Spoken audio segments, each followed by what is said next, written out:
joining me for another Outlaw Pulpit, and I look forward to doing this series with you. So this last Sunday, I celebrated 16 years as the pastor at the church that I am currently at.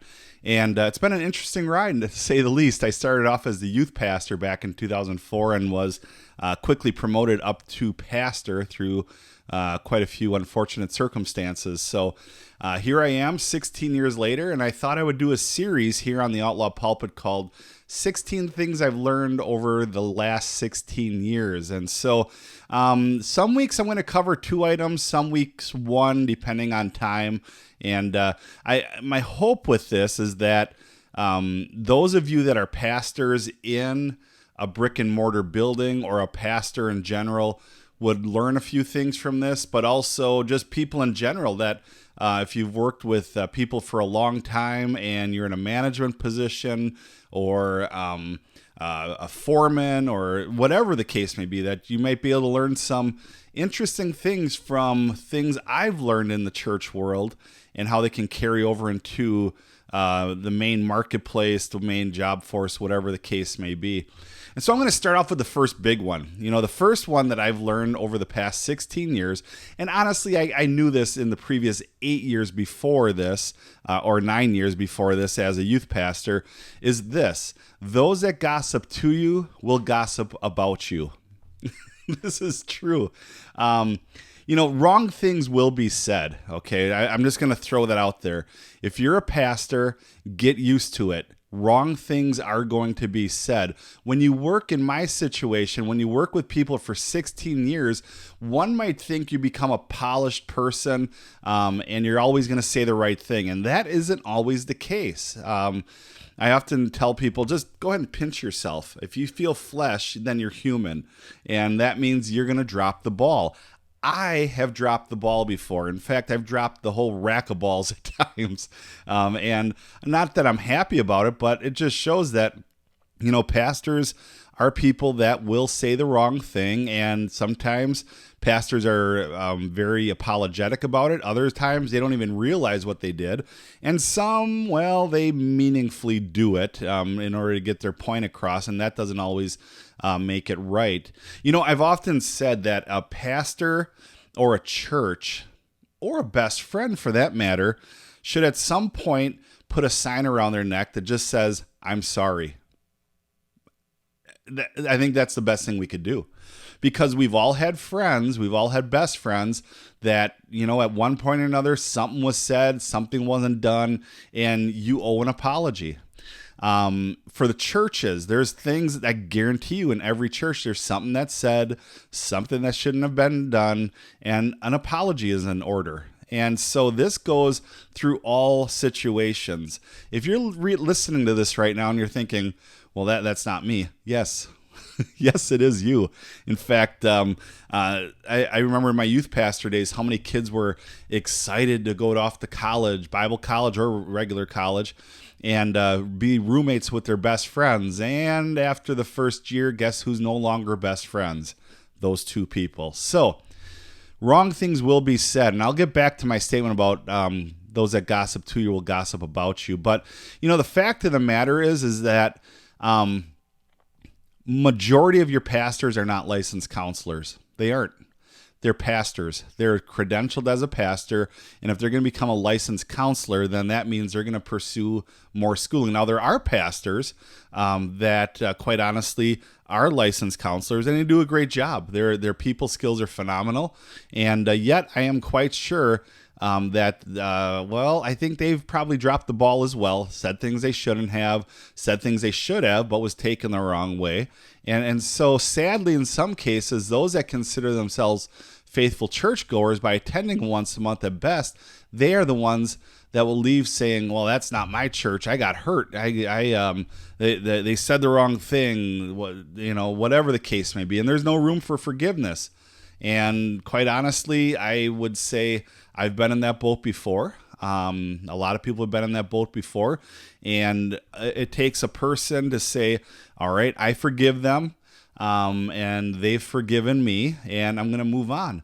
But here's the bigger thing that I find interesting in churches over the past 16 years as a I guess you would say as a senior pastor of a church, is that those that gossip to you will gossip about you. Now, how do I know this is true? Because I've done it. Scandalous. Yes, it is true. I am not proud of it at all, but I'm human and things like this happen. And I've really curtailed this because I found early on in ministry that some people just want to be friends because they want the meat of what's going on in churches. And these are the people that will also talk about their best friend to the pastor, and yet the best friend doesn't even realize that their best friend is venting their whole life story about their best friend. That's a lot of best friends right there. Do you get what I'm saying? What I'm saying is the person talking to me as the pastor, this is an example and it has happened many times. The person talking to me as their pastor is talking about their best friend and pointing out all their deepest, darkest secrets to me.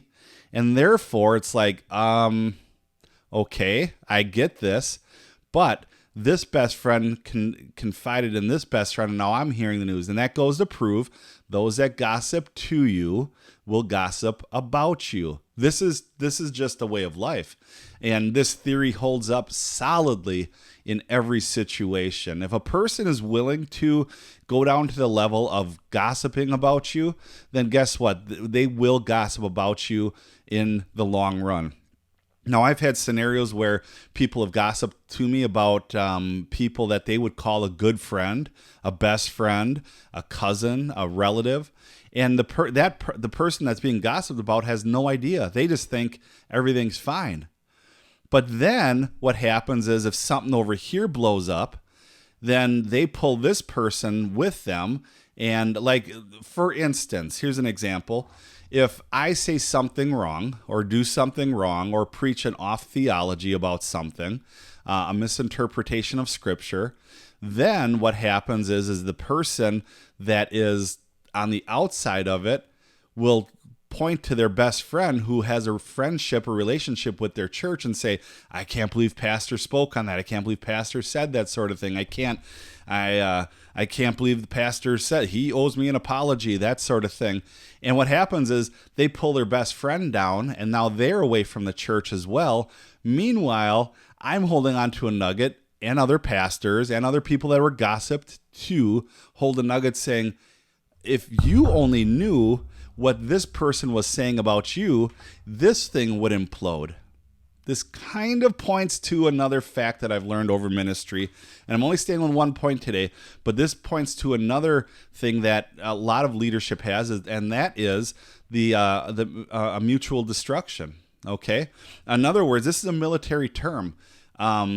Countries all over the world have nuclear devices, and what they have called this is called mutually assured destruction. Okay, this is a big deal. Mutually assured destruction is saying, one country saying, I have the nukes to take you out. But it's this other country saying, I have the nukes to take you out. And then another country chimes in and says, I have the nukes to take you both out. And they're saying, I have the nukes to take you out. You see how this goes. In the church world, some leadership teams that I have heard of over the years, they almost have these roundtable discussions saying, okay, what are you capable of? Okay, in other words, venting out your deepest, darkest secrets. And then they ask the question, what have you done in the past that you're not proud of, that nobody else knows about? And they'll talk about that. This happens a lot in the business world, by the way, in boardrooms across the U.S.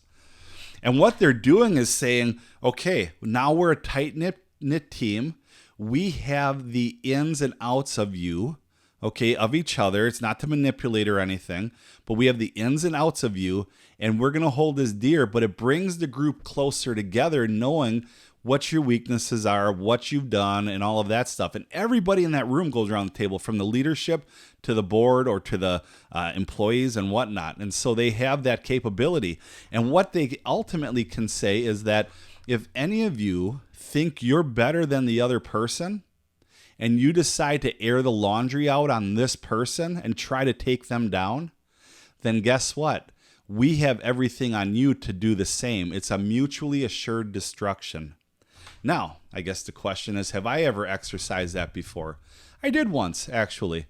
I just, there was all this stuff going on, and quite honestly, I just was getting taken down in another city, and so I went ahead and did the mutually assured destruction thing, because that's just, I was young. I was a up-and-coming youth pastor and stuff, and I'm like, I will not be taken down by somebody who's throwing dirt on me when they were doing all of this.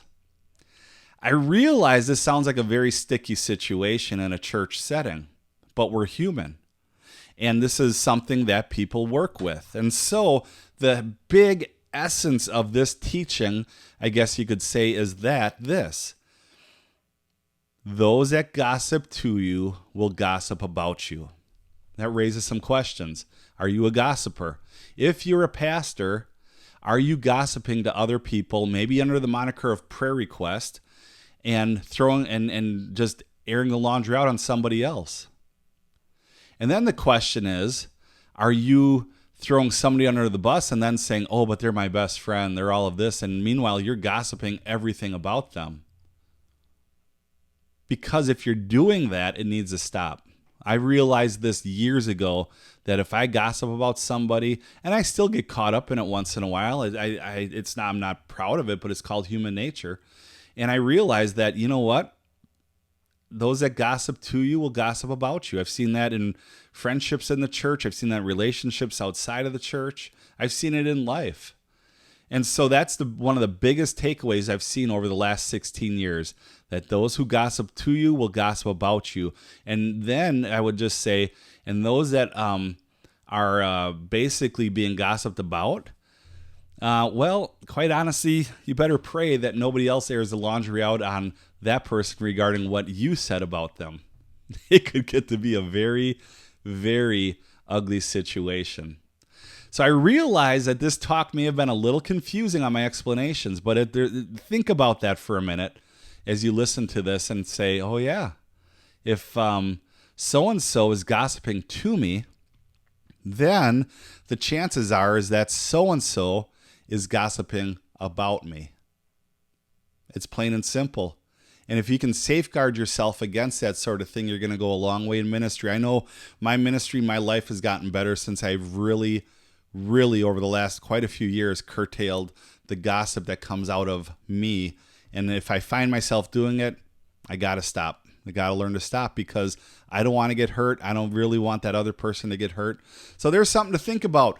Number 1 out of 16. I'm only going to do 1 point today, but I promise you all 16 of these are not negative things. But I thought I'd start off with one of the biggies first.